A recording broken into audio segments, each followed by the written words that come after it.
বাচ্চারা তোমরা সব থাকো, আমি অফিসে গেলাম, তোমরা সব স্কুল চলে যেও। এই নাও 100 টাকা। আব্বু আমাকেও দাও, আমি স্কুলে যাব।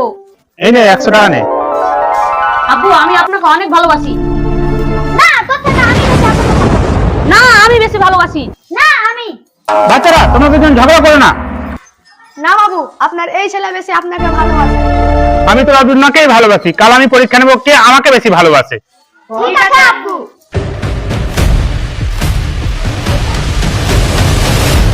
বাচ্চা হ্যাঁ বাবু।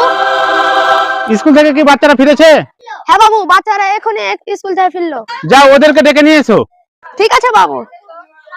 বাচ্চারা তোমাদের আব্বু তোমাদেরকে ছাদে ডাকছে, চলো। তোমাদের আজকে পরীক্ষা। বাচ্চারা তোমাদের জন্য মোবাইল, আমার অর্ধেক সম্পত্তির দলিল, টাকা, এই নাও গাড়ির চাবি। আমি 3 গুনবো, 3 গুনার পর যে যত ছুতে পারবে সেগুলো তারি। 1 2 3। তুমি দাও, তুমি দাও, তুমি দাও, তুমি দাও। ওই সব টাকা পয়সা ছুটছে, তুমি কেন ছুলে না? আমি আপনাকে আগে ছুঁয়ে আমি আপনাকে নিয়ে নিয়েছি, আর আরো কিছু চাই না। তুমি 3 গুনার পর আমি তোমাকে প্রথম ছুঁয়েছি, আমি তোমাকেই চাই। সত্যি? হ্যাঁ সত্যি। এখান থেকে বোঝা গেল শামীম আমাকে ভালোবাসে, আশরাফুল আমাকে ভালোবাসে না। আশরাফুলের শুধু প্রপার্টির লোভ, আমাকে ভালোবাসে না। না আব্বু আমাকে ক্ষমা করে দাও, আমার এগুলো কিছুই চাই না।